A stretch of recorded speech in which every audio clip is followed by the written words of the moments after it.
one of the stories that has legs that still people are talking about bouncing off the echo chamber of sports conversation is in the Delaware Valley, where the Philadelphia Eagles have decided, you know what, why don't we enrage our fans virtually in the second round? Now, if you don't remember, maybe you were in such a haze from watching the draft you forgot and you might have missed it, or you don't care about the Eagles. Well, this is interesting, even if you've got no skin in the game in Philadelphia.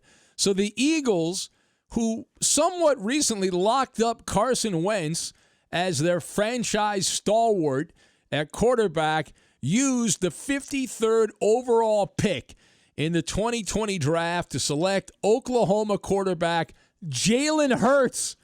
Say what?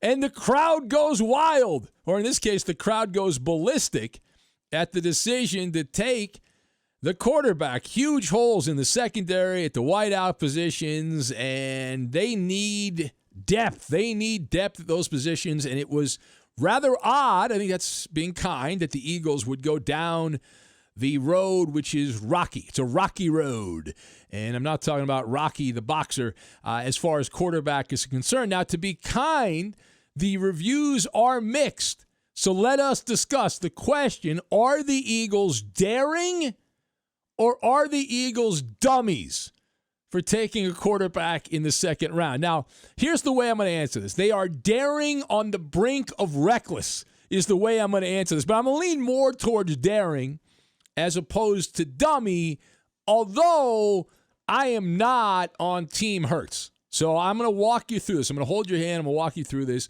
You've got my observations: confirmation, head scratching, and feathered. And we will combine all these things together. Number one. Carson Wentz. Carson Wentz got the contract extension, as we have already referenced. He's got generational money. The Wentz family tree became bright green once Carson Wentz signed that contract. So he is locked up. He's taken care of. He's financially set up for life based on that contract. And from a football standpoint, though, he is not exactly in a great situation here. And I'll tell you why. He's got the big contract. I don't want to say he's on thin ice, but we have pointed out for years that Carson Wentz is injury prone. I was at the game at the Coliseum against the Rams a couple years back in L.A. when Carson Wentz got carted off in a golf cart, and then that led to Nick Foles coming in, and the rest is history as the Eagles went on their way and won a Super Bowl. But this particular move by Philadelphia is confirmation that all of those monologues were not wasted. All of those rants and raves about Carson Wentz being damaged goods, preaching from the bully pulpit here at Fox Sports Radio, were accurate. All right? All you need to know is the confirmation coming from the front office. The Eagle front office, they know what's going on. It's an open secret here. And you don't draft a quarterback in the second round if you already got a quarterback that you are in love with. It makes no sense.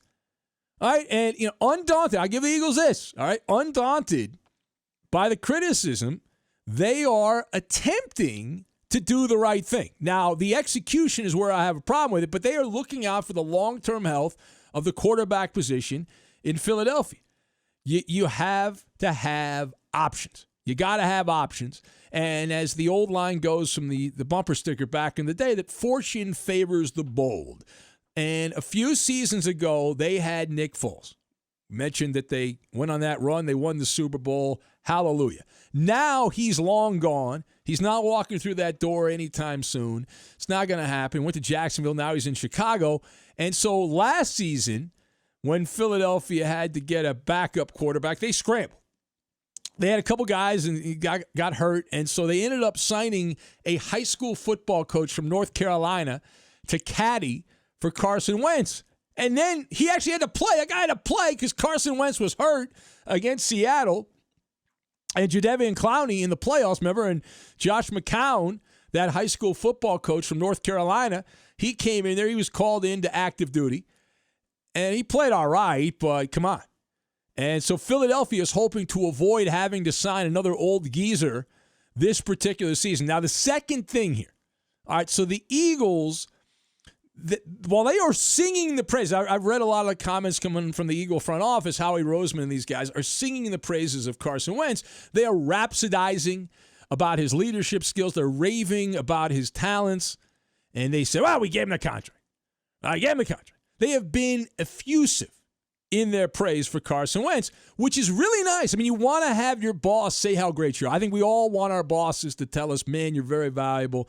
Man, is that a cool thing you do, whatever skill you have, and really celebrate that, right? I think we all want that, but it's meaningless, right? The reason it's meaningless, actions speak louder than words. And if you are 100% in Carson Wentz camp, you don't spend such a valuable resource on a quarterback. It makes no sense. My issue is not with taking a quarterback in the second round. That is a smart move. That is a bold move by Howie Roseman in the front office of Philadelphia. It is a ballsy move to do that also. It's this quarterback, Jalen Hurts. What are you thinking? All right, Jalen Hurts makes you scratch your head and say, what's going on in the scouting department? It's one thing to go out on a limb, but not that limb. Jalen Hurts, the mock draft community seemed to be in agreement here. This guy was going to be a fourth round, fifth round pick, something along those lines. He gets drafted in the second round. What gives? Why the rush to get Jalen Hurts? I don't understand. It's an odd situation. You could have taken another pass catcher. You could have taken a defensive back. There's plenty of other players that were available in the second round. We weren't even at pick 55. The simple eyeball test of Jalen Hurts in Alabama and then in Oklahoma tells you that this is a guy that's not destined to be an impact player in the NFL. If he makes it quarterback, this is a guy that's not going to make it and be like all-pro type of player. Very limited as a passer. And the book on Jalen Hurts, if you read the scouting guides before the draft, that he struggled to read defenses, he's slow to make decisions, he's not as accurate as the scouting community would like, he's got an average arm. These are not reasons to draft someone in the second round. And the biggest referendum on Jalen Hurts is what happened at Oklahoma. He arrived after back-to-back Heisman Trophy winners, Baker Mayfield and Kyler Alligator Arms Murray, for Boomer Sooner. And then when Hurts arrived, Lincoln Riley, who had been on a roll, right? The scales were tilted in his favor at Oklahoma with the passing attack, and the Sooners shifted to more of a running offense under the tutelage of Jalen Hurts at quarterback with Lincoln Riley as the coach. Now, why would you go away from the passing attack after having back-to-back Heisman trophies? Listen, they didn't completely go away from it, but in comparison to when they had Mayfield and Murray at Oklahoma, they absolutely did. And now we get added drama. We got the drama in Tampa Bay with Tom Brady and the Buccaneers. We got more drama now in Philadelphia to see how this dynamic works out between Carson Wentz and Jalen Hurts. And the Philadelphia Eagles are singing this whole song and dance about the role that Jalen Hurts is going to play. We'll get to more on that in a minute. Final point. All right, so this is the kind of a move.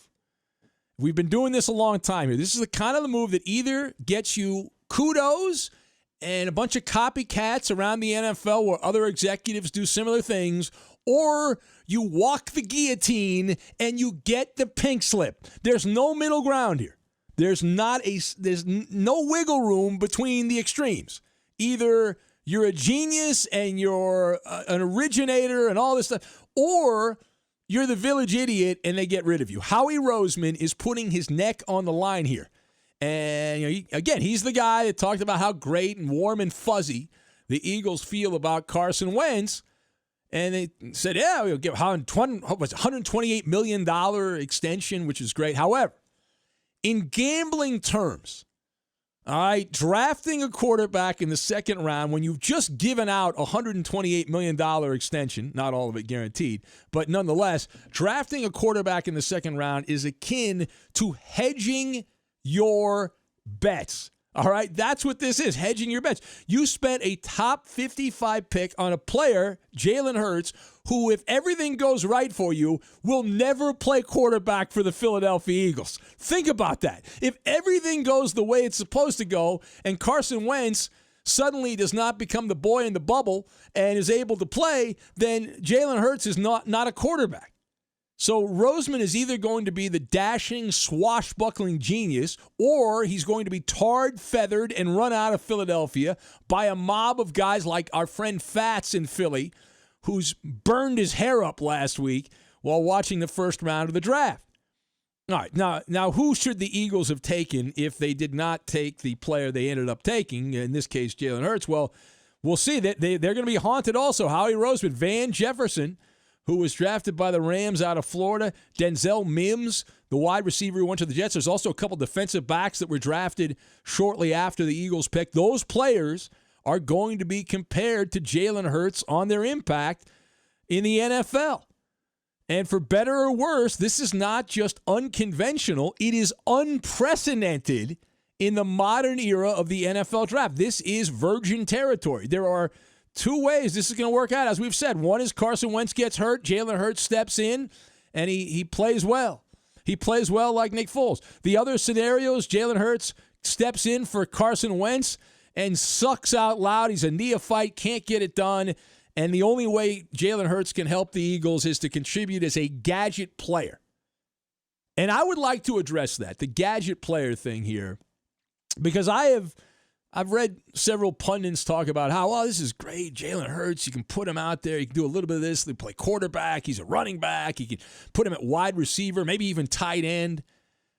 That is Taysom Hill 2.0 in New Orleans. But guess what? Spoiler alert, the reason that Taysom Hill is valuable is because he was undrafted. He wasn't a second-round pick. He wasn't a top 55 pick. Taysom Hill, who's a utility player for New Orleans, was not drafted. You don't take a player in the second round in that particular role. Unless you're doing bath salts, that's a bad job by them in Philly.